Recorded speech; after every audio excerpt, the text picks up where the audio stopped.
অন্নপূর্ণা যোজনাতে অনেকের form reject হয়েছে বা রিজেক্টেড লেখা ছিল, তারা যখন সেম মোবাইল নাম্বার দিয়ে লগ ইন করছিল সেখানে শো করছিল। তো আমরা বলেছিলাম রিজেক্টেড দেখানোর পর আন্ডার এনকোয়ারি চলে যাবে, এবং সেই মোতাবেক কিন্তু আপনারা দেখলেন যে আন্ডার এনকোয়ারি আমরা সাইডে দিয়ে দিলাম প্রথম এবং পরের কি অবস্থা। তো আন্ডার এনকোয়ারিতে চলে যাওয়ার মানে কি, অর্থটা কি? নির্দিষ্ট ডিপার্টমেন্ট তারা ভেরিফাই করবে, ফিল্ড ভেরিফিকেশন হতে পারে, যারা যোগ্য তাদেরকে দেওয়া হবে, সেই জন্য এটা গেছে।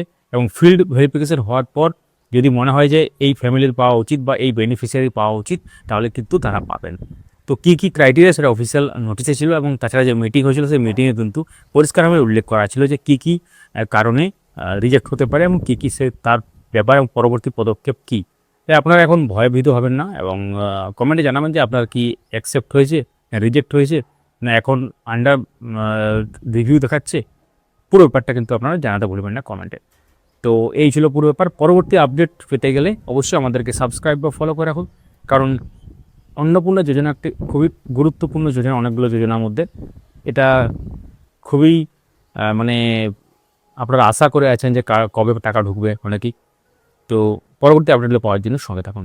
ভিডিওটি লাইক করুন, সবার সাথে শেয়ার করুন। কোন জেলা থেকে ভিডিও দেখছেন সেটা লিখতে বলবেন না। ধন্যবাদ।